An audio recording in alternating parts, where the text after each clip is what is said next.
नमस्कार. अवतीभोवतीमध्ये सर्वांचं स्वागत आहे. आज दिवाळीचा पहिला दिवस आहे, नरक चतुर्दशी. आपण सर्वांना दिवाळीच्या हार्दिक शुभेच्छा. हे दीपावली आपल्या सगळ्यांना सुख, समृद्धी, आरोग्य, ऐश्वर्य भरपूर प्रदान करू अशी मी प्रार्थना करते. तसंच आपल्या देशातले जे हिंदू लोक अजूनही निद्रिस्त अवस्थेत आहेत, ज्यांना हिंदूंच्या होणाऱ्या ऱ्हासाची अजून कल्पना येत नाही किंवा त्याच्याबद्दल ते अजून व्होकल होत नाहीत, ॲक्टिव्ह होत नाही, अशा सर्वांना सद्बुद्धी मिळू दे आणि हिंदुत्वाचं रक्षण करण्यासाठी त्यांचा जो खारीचा वाटा आहे तो त्यांच्याकडून उचलला जाऊ दे आणि हिंदुत्वाचं रक्षण होऊन दे अशी ईश्वर चरणी प्रार्थना करते. कालच मी आपल्याला सांगितलं होतं की भाजपाने मागच्या निवडणुकीपेक्षा या निवडणुकीत 16 जागा स्वतःसाठी कमी घेतलेल्या आहेत आणि ते 148 जागांवर निवडणूक लढवत आहेत. त्यामुळे त्यांच्या पक्षातले जे दिग्गज नेते होते, जे पूर्वी निवडून आले होते पूर्वीच्या निवडणुकीत, त्यांना या काही कारणामुळे म्हणजे जागा वाटप त्यांच्या कोट्यामध्ये कमी आल्यामुळे त्यांना तिकीट देता आलं नव्हतं. पण ते जिंकून येण्याची खात्री भाजपला आहे आणि त्यामुळेच त्यांनी अशी एक योजना आखली की त्यांचे जे मित्रपक्ष आहेत म्हणजे एकनाथ शिंदे यांचा शिवसेना गट आणि अजित पवार यांचा राष्ट्रवादी गट, तर या दोन पक्षांतर्फे जे मित्रपक्ष आहेत त्यांच्यातर्फे त्यांच्या निवडणूक चिन्हावर भाजपाच्या ज्या उमेदवारांना उमेदवारी मिळू शकलेली नाही त्यांना उमेदवार म्हणून उभं करायचं, जेणेकरून त्यांच्या विजयाची शक्यता निश्चित होईल आणि याचा फायदा भाजपालाच होणार आहे. आणि त्यांच्या मित्रपक्षांनी म्हणजे अजित पवार यांनी आणि एकनाथ शिंदे यांनीही मनाचा मोठेपणा दाखवून भाजपाच्या या कृतीला साथ दिलेली आहे. सध्या तरी असंच चित्र आहे. आणि याच्यातून दुसरा पण एक आपल्याला अर्थ असा काढता येतो की यदाकदाचित होणाऱ्या निवडणुकीमध्ये भाजपाला समजा कमी जागा मिळाल्या तर राष्ट्रवादी किंवा शिवसेना यांचा जो गट यांच्या युतीमध्ये आहे त्यांनी कोणीही पाठिंबा देण्यासाठी नाटकं करू नयेत किंवा कोणत्याही अवाजवी अटी घालू नयेत. जर ह्याच्यात भाजपाचे उमेदवार असतील तर अर्थातच ते तर भाजपाच्या बाजूनीच राहणार, असाही एक त्यांचा उद्देश असायची शक्यता वर्तवली जात आहे. आता ज्या वेळेला शिवसेना ही एकसंध होती, बाळासाहेब ठाकरे यांची शिवसेना आणि उद्धव ठाकरे त्यांचे प्रमुख म्हणून होते, तोपर्यंत सगळं आलबेल होतं. म्हणजे जे बाळासाहेब ठाकरे होते त्यांच्या काळात तर खूपच छान होतं, कारण हा एक प्रखर हिंदुत्ववादी नेता होता, हिंदू हृदय सम्राट असंच त्यांना म्हटलं जायचं. आणि शेवटपर्यंत त्यांनी हिंदू धर्माचा अभिमान बाळगला, हिंदू धर्मासाठी वक्तव्य केले, हिंदू धर्माच्या रक्षणासाठी फार मोठ्या गोष्टी केल्या, मराठी माणसासाठी गोष्टी केल्या आणि त्यांनी भाजपालाही पाठिंबा दिला होता. आणि भाजपामध्ये आणि त्यांच्या विचारधारेमध्ये शिवसेनेच्या खूप एकवाक्यता आणि सुसूत्रता दिसून येते. भाजपाला नेहमीच बाळासाहेब ठाकरे यांनी मोठा भाऊ मानलं, कारण तो एक देशव्यापी पक्ष होता आणि हा जो ठाकरेंची जी शिवसेना आहे ती प्रादेशिक संघटना किंवा प्रादेशिक पक्ष आहे. आणि परंतु तो खूप स्ट्रॉंग पक्ष होता. बाळासाहेबांच्या काळामध्ये त्यांनी त्याला खूप उंचीवर नेलं होतं. बाळासाहेबांनी एकदा कोणती गोष्ट म्हटली ही झालीच पाहिजे की ती होणारच.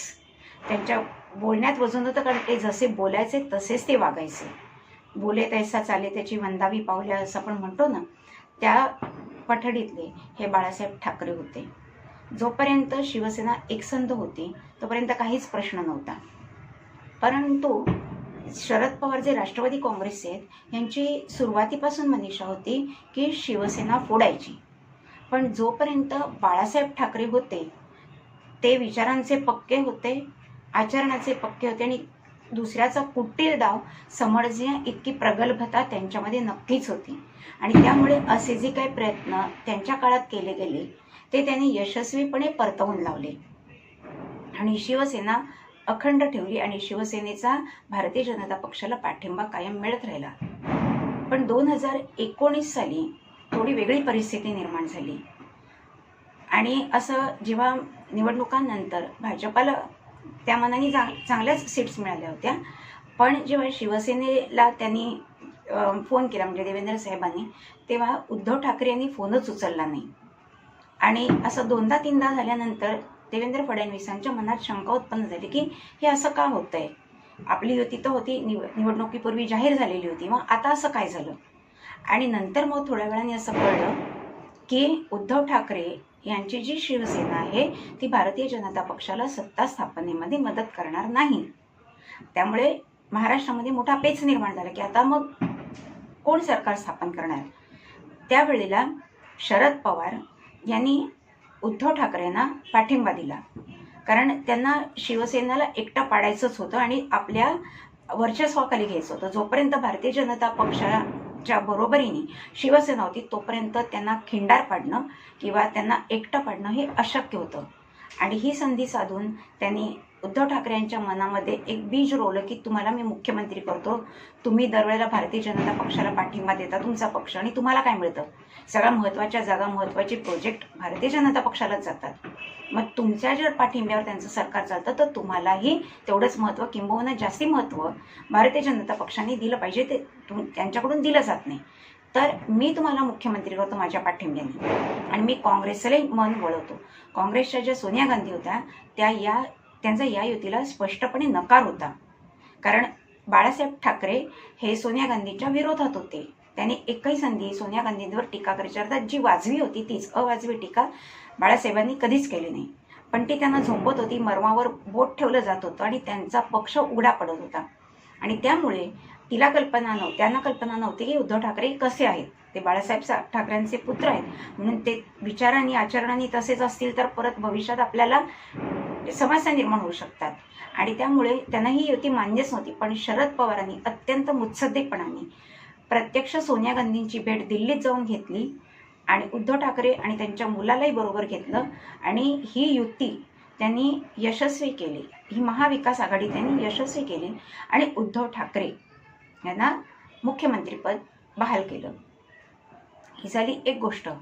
पण त्यानंतर आपल्याला असं दिसून येतं की बाळासाहेब ठाकरेंच्या तत्वांना हळूहळू हरताळ फासायला उद्धव साहेबांनी सुरुवात केली, शरद पवार यांच्या वर्चस्वाखाली ते आल्यामुळे.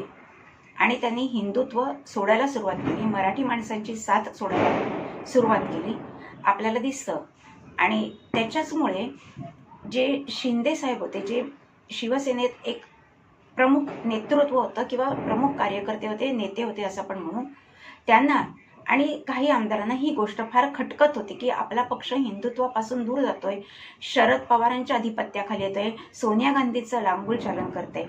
आणि त्याच्यापूर्वी एक महत्त्वाची गोष्ट, जोपर्यंत यांचे म्हणजे महाविकास आघाडीचं काही निश्चित होत नव्हतं तोपर्यंत शरद पवारांनी आणखीन एक खेळी खेळली, जे खुद्द अजित पवार यांनीच एका इंटरव्ह्यूमध्ये मान्य केले की तुम्ही जाऊन भारतीय जनता पक्षाला म्हणजे मिळा आणि भारतीय जनता पक्षाच्या नेतृत्वाखाली तुमचं सरकार स्थापन करा. अजित पवारही त्यांच्या काकांच्या पडत्या फळाची आज्ञा घेऊन त्वरित देवेंद्र फडणवीसांकडे आले आणि सांगितलं की मी तुम्हाला पाठिंबा देतो आणि तुम्ही मुख्यमंत्री व्हा, मी उपमुख्यमंत्री होतो. आणि मग ते पहाटेचं नाट्य आपल्याला माहितीच आहे. पहाटे पहाटे हे दोघे जण गेले राज्यपालांकडे आणि शपथविधी झाला आणि ते सरकार अस्तित्वात आलं. आणि त्यानंतर परत जेव्हा इथे काँग्रेसच्या सोनिया गांधींचं मन वळवलं तेव्हा शरद पवारांना वाटलं की नाही आता अजित पवारांनी भाजपाबरोबर राहता कामा नये. त्यांनी त्वरित अजित पवारांना हुकूम सोडला की तुम्ही भाजपाला सोडा आणि आमच्याकडे या. आणि पडत्या फळाची आज्ञा घेऊन लगेचच अजित पवार यांनी भाजपाचा पाठिंबा काढून घेतला आणि परत एक दिवसात हे सरकार कोसळलं. आणि त्यानंतर जी महाविकास आघाडी आली त्याच्यामध्ये हे तिन्ही पक्ष एकत्र आले. पण ज्या वेळेला शिंदे साहेबांसारख्या अनेक नेते मंडळींना शिवसेनेतल्या वाटू लागलं की आपण बाळासाहेब ठाकरेंच्या विचारांना तिलांजली देत आहोत आणि भलत्याच ठिकाणी जात आहोत, त्यावेळेला त्यांना बंड करावंसं वाटत होतं. पण हे शिवसेनेमध्ये बंड करणं ही काही सोपी गोष्ट नव्हती. त्यासाठी त्यांना खूप मुत्सद्देगिरी करावी लागली आणि त्यांच्या समविचारी लोकांना, नेत्यांना एकत्र आणावं लागलं. हे एकत्र आणून त्यांचा विचार जेव्हा त्यांनी पक्का केला, काही काळ गेला त्याच्यासाठी, पण हा विचार जेव्हा पक्का झाला त्यावेळेला त्यांनी उद्धव ठाकरे यांचा म्हणजे त्यांच्या पक्षातून आम्ही बाहेर पडत आहोत, सत्तेतून बाहेर पडत आहोत असं जाहीर केलं आणि ते बाहेर पडले. आणि त्याच्यानंतर ते भारतीय जनता पक्षाला म्हणजे त्यांनी पाठिंबा जाहीर केला.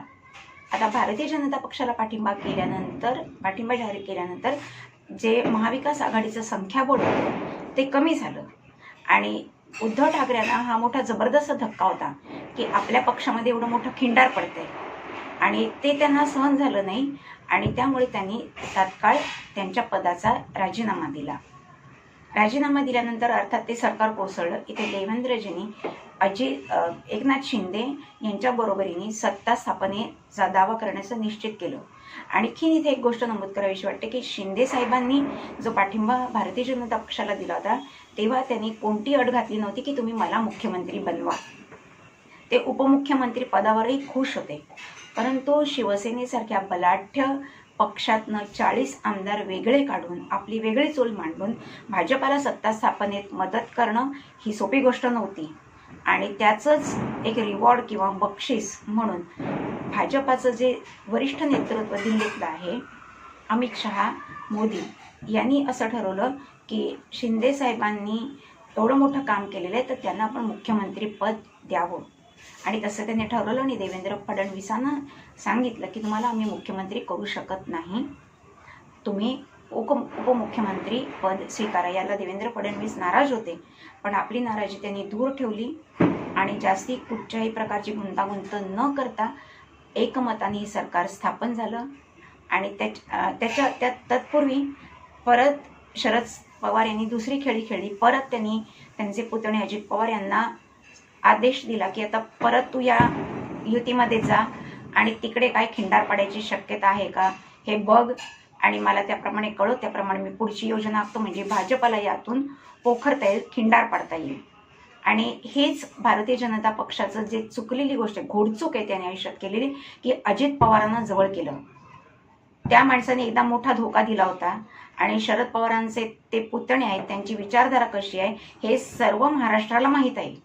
आणि तर असं असताना सुद्धा ते काही निवडक आमदारांना घेऊन बाहेर पडले आणि भारतीय जनता पक्षाच्या सत्तेत येण्याचं निश्चित केलं आणि भारतीय जनता पक्षाने त्याला मान्यता दिली. ही भाजपाची सगळ्यात मोठी घोडचूक आहे राजकारणातली आणि ती त्यांना आता किती वर्ष भोगावी लागणार आहे आणि त्याचे काय दुष्परिणाम होणार आहेत हे येत्या काळात आपल्याला दिसेलच. आणि दुसरी महत्त्वाची गोष्ट की अजित पवार हेही महत्त्वाकांक्षी आहेत, त्यांनाही मुख्यमंत्री व्हायचे पण शरद पवारांबरोबर राहून किंवा काँग्रेस बरोबर राहून आपली सत्ता येणार नाही हे त्यांना कळून चुकलं होतं आणि त्यामुळेच त्यांच्याही मनात जी सुप्त इच्छा होती की आपण सत्तेत यावं आणि सत्तेमधली अधिकारपद उपभोगावी ती त्यांच्या काकांच्या आदेशामुळे पूर्णत्वाला जाणार होती आणि म्हणून ते भारतीय जनता पक्षाला त्यांनी पाठिंबा दिला आणि ते ही उपमुख्यमंत्री देवेंद्र साहेबांबरोबर झाले. आणि लोकसभेच्या निवडणुकीत जो भारतीय पक्षाला अपेक्षित यश मिळालं नाही त्याचं मुख्य कारण आहे की अजित पवार याने त्यांनी बरोबर घेतलं. शिंदे साहेब जे आहेत एकनाथ शिंदे हे अजूनही बाळासाहेब ठाकरेंच्या विचारधारेचे, त्यांचे जे आमदार आहेत तेही बाळासाहेब ठाकरेंच्या विचाराचे, ते हिंदुत्वासाठी लढणारे आहेत, मराठी माणसांसाठी लढणारे आहेत. त्यामुळे फक्त जर दोनच पक्ष एकत्र आले असते तर लोकसभेमध्ये आणखी निराळं आपल्याला दिसलं असतं परंतु दुर्दैवाने तसं झालं नाही. अर्थात लोकसभेच्या निवडणुकीत तरीही भाजपाचंच सरकार स्थापन झालं हा मुद्दा वेगळा. पण आता काही लोक असा प्रश्न उपस्थित करतायत, खुद्द उद्धव साहेबही असा प्रश्न उपस्थित करतायत की बाळासाहेब ठाकरे यांनी शिवसेना स्थापन केली, त्यांचं चिन्ह होतं धनुष्यबाण आणि त्यामुळे वारसा हक्काने मी त्यांचा पुत्र असल्यामुळे ते मलाच मिळालं पाहिजे आणि त्यासाठी न्यायालयीन लढाई सुरू आहे. सध्या हे एकनाथ शिंदेकडे हे निवडणूक चिन्ह आहे आणि मशाले चिन्ह उद्धव ठाकरेंना मिळालेलं आहे. पण मी इथे तुम्हाला एक गोष्ट नमूद करते की महाभारत काळात आपण पाहिलं असेल की भरतराजा जो होता त्याला 9 मुलगे होते, 9 पुत्र होते. जेव्हा त्याला उत्तराधिकारी नेमण्याचा विचार त्याच्या मनात आला तेव्हा 9 पुत्रांपैकी नेमकं कोणाला उत्तराधिकारी करावं असा प्रश्न त्यांच्या मनात निर्माण झाला. त्यावेळेला त्यांनी प्रत्येक मुलाची परीक्षा घेतली आणि त्याला नंतर असं आढळून आलं की यातला एकही मुलगा जो आपला आहे हा राजा होण्याला लायक नाही. म्हणून त्यांनी भीमन्यू या मुलाला दत्तक घेतलं आणि त्याच्याकडे सत्ता दिली. म्हणजे काय, त्याला 9 पुत्र असूनही एकाही पुत्राला राजेपद न देणं हे किती महत्त्वाची गोष्ट आहे. आणि 9 पुत्र असून सुद्धा दत्तक मुलाकडे आपला उत्तराधिकारी म्हणून आपलं राज्य सोपवणं ही सोपी गोष्ट नाही, पण त्या काळातही घडलं होतं. 9 पुत्रांपैकी एकालाही राजेपद न देता त्यांनी दत्तक मुलाला दिलं. मग इथे उद्धव ठाकरे हे बाळासाहेब ठाकरेंचे पुत्र आहेत म्हणून त्यांना त्यांचं चिन्ह धनुष्यबाण द्या आणि तीच खरी शिवसेना, हे म्हणणं कितपत योग्य आहे? कारण त्यांनी हिंदुत्वापासून फारकत घेतलेली. आता सुद्धा मध्ये पेपरात बातमी आली होती, आपण सगळ्यांनी वाचली असेल, की मुस्लिम बहुल एरियात जे काही हिंदू राहतात त्यांना दिवाळीमध्ये फटाके फोडण्याला, आकाशकंदी लावायला तिथल्या स्थानिक मुसलमानांनी विरोध केलेला आहे. आणि कारण काय देत आहेत की ज्यावेळेला त्यांची ईद होती त्यावेळेला बकरं कापायला, म्हणजे सार्वजनिकपणे बकरी कापायला आपल्या हिंदूंनी विरोध केला होता. आणि त्यामुळे उद्धव ठाकरेंनी त्यांच्या म्हणजे कार्यकर्त्यांना असा संदेश दिला की ह्याबाबत तुम्ही चूप राहा. जर तिकडे बकरी कापायला सार्वजनिक ठिकाणी बंदी आहे तर मग फटाके उडवायला आणि रोषणाई करायला बंदी असली तर काय चुकलं? आपण त्यांना विरोध केला ते आपल्याला विरोध करणार. तर या विरोधाला मुसलमानांच्या तुम्ही प्रत्युत्तर द्यायचं नाही. वक्फ बोर्डालाही त्यांनी पाठिंबा दिला. तीही बातमी आपण पाहिली की जर वक्फ बोर्डाला विरोध केला तर आम्ही रस्त्यावर उतरू. ह्याच्या पलीकडे काय राहिलंय त्यांच्याकडे हिंदुत्व? तुम्हीच विचार करा. ते शरद पवारांच्या पूर्ण अंकित झालेले आहेत आणि अस्तित्वाची त्यांच्या लढाई आहे. आता जर या विधानसभा निवडणुकीमध्ये त्यांना अपेक्षित यश मिळालं नाही तर कदाचित या पक्षाचं अस्तित्वही संपेल. अर्थात शिंदे साहेबांच्या बाबतीत सुद्धा हाच मुद्दा आहे, पण ॲटलिस्ट शिंदे साहेबांना भाजपाचं बॅकिंग आहे आणि जो हिंदुत्ववादी पक्ष आहे यांना कोणाचं बॅकिंग आहे? यांना फक्त शरद पवारांचं आहे. आज शरद पवारांच्याच मेहरबानीवर जगू शकतात. त्यांना दुसरा पर्याय नाही. सत्तेपासून तर ते दूर राहू शकत नाही. तिकडने मिळणाऱ्या बेनिफिट्स आणि जे काय आहे ते त्यांना हवंच आहे. शिवाय मुंबईवर त्यांचा डोळा काँग्रेस आणि राष्ट्रवादीचे, कारण इथे ही आर्थिक राजधानी, ते मोठमोठे विकास प्रोजेक्ट मार्गी आता लागणार आहेत. त्याच्यामध्ये त्यांना भरपूर फायदा मिळणार आहे. त्यांना कमिशन तर असं सरळ सरळ मिळणार आहे प्रत्येक प्रोजेक्टमध्ये. तुम्हाला माहिती आहे की हे जे राज्यकर्ते असतात मोठे मोठे, यांना कंत्राटदाराकडून असेच पैसे मिळत असतात आणि हे कोणत्याही पक्षाचं सरकार असलं तरी होतच असतं. याच्यामध्ये गैर आता काहीच राहिलेलं नाही. आणि त्यामुळे अशा मुंबईवर आपलं वर्चस्व असावं ही काँग्रेसची इच्छा आहे, शिवसेनेच्या उद्धव ठाकरे गटाची आणि राष्ट्रवादीच्या शरद पवारांची आहे. अशीच इच्छा अजित पवारांचीही आहे, भारतीय जनता पक्षाचीही आहे, शिंदे साहेबांची आहे. पण मी नेहमी म्हणते की त्यातल्या त्यात बरा पक्ष कोणता? तर जो हिंदुत्वाचं रक्षण करणार आहे, हिंदू लोकांचं अस्तित्व टिकवणार आहे, सनातन धर्माचा विकास करणार आहे, सनातन धर्म पुढे नेणार आहे, तर ते हेच पक्ष आहेत फक्त दोन. शिवसेनेचा एकनाथ शिंदे गट आणि भारतीय जनता पक्ष. त्यामुळे मला असं वाटतं की शरद पवारांना त्यांच्या खेळीमध्ये यशस्वी होऊ द्यायचं नाही. आता मराठा आरक्षणावर सुद्धा बघा, शिंदे सरकारने किंवा आधीच्या फडणवीस सरकारांनी किती मेहनत घेतली. त्यांना आरक्षण मिळावं म्हणून कोर्टात ते किती झटत आहेत. ज्या वेळेला सत्ता उद्धव ठाकरे आणि शरद पवार आणि काँग्रेसकडे होती त्यावेळी त्यांनी मराठा आरक्षणासाठी काय केलं? हो, काहीच केलं नाही. अजूनही ते चूप आहेत, अजूनही ते म्हणत नाहीत. त्यामुळे देवेंद्र फडणवीसांनी उघड सांगितलेलं आहे मनोज जरांगे यांना की तुम्ही शरद पवार, काँग्रेस आणि उद्धव ठाकरे यांच्याकडून लेखी घ्या. जर त्यांची सत्ता आली तर 3 महिन्याच्या आत तुम्हाला आरक्षण मिळेल. का नाही मिळत? हो, का नाही अजून ते लिहून देत जर मोठ्या मोठ्या बाता करतात तर? कारण हे किती कठीण आहे आणि ते कोर्टामध्ये टिकणं किती अवघड आहे हे त्यांनाही माहिती आहे. पण फक्त हा मुद्दा ज्वलंत ठेवायचा जेणेकरून महाराष्ट्र अस्थिर राहील. त्यामुळे मला असं वाटतं या लोकांच्या कुटील हेतूला जर तुम्हाला बळी पडायचं नसेल तर उद्धव ठाकरे केवळ बाळासाहेब ठाकरेंचे पुत्र आहेत म्हणून त्यांच्या उमेदवाराला मतदान न करता हिंदुत्ववादी जे विचारधारेचे आहेत त्याच लोकांना मदत करा, तरच आपल्या हिंदूंचं संरक्षण होणार आहे आणि हा भारत देश टिकून राहणार आहे. अख्ख्या जगामध्ये भारत हा एकमेव हिंदू राष्ट्र आहे. आज इस्रायलमध्ये जी परिस्थिती, अख्ख्या जगामध्ये ज्यू लोकांचं ते एकच राष्ट्र आहे, पण ते एकदिलाने राहतात. त्यांच्या मिलिटरीवर ते अविश्वास दाखवत नाहीत, त्यांच्या राज्यकर्त्यांवर अविश्वास दाखवत नाही. त्याचप्रमाणे आपण केलं पाहिजे, कारण आता आपली प्रगती आंतरराष्ट्रीय क्षेत्रात सुद्धा किती होती माहिती? चीन सुद्धा आता 2020 पूर्वीची परिस्थिती होती त्या परिस्थितीवर येण्यास तयार झाल्या. त्यांनी आपलं सैन्य मागे घ्यायला सुरुवात केलेलं आहे. कॅनडाला सुद्धा आपण व्यवस्थित उत्तर दिलेलं आहे त्यांच्या जस्टिन ट्रुडो यांना की खलिस्तानवादींना ते कसं संरक्षण देत आहेत आणि इथे कसा दहशतवाद वाढवायला मदत करतायत. तर मला असं वाटतं आपल्या देशाला सगळ्या बाजूनी जे शत्रू आहेत त्यांच्यावर जर विजय मिळवायचा असेल आणि त्याच्यापासून आपला देश सुरक्षित ठेवायचा असेल तर हिंदू राष्ट्राशिवाय पर्याय नाही, आणि हिंदू राष्ट्राचा सांभाळ करणारे नेते मंडळी असल्याशिवाय याला पर्याय नाही. जर आपल्याला हिरवा रंग नको असेल, इस्लामीकरण नको असेल आपल्या राज्याचं काय किंवा देशाचं काय, तर हिंदुत्ववादी विचारांच्याच नेत्यांना आपण आपलं बहुमूल्य मत द्या, त्यांनाच निवडून आणा आणि त्यांच्याबद्दल जे काही तुमच्या मनात असतील म्हणजे भावना किंवा त्यांचं कुठे चुकत असेल तर ते आपण खुलेपणाने सोशल मीडियाद्वारे त्यांच्यापर्यंत पोचवू शकतो आणि त्याच्यामध्ये सुधारणा घडवून आणू शकतो. आणि ही ट्रान्सपरन्सी नक्कीच त्यांच्यामध्ये आहे. व्हिडिओ आवडला असेल तर व्हिडिओला लाईक करा, शेअर करा, सबस्क्राईब करा. पुन्हा भेटूया नवीन विषयासह. नमस्कार.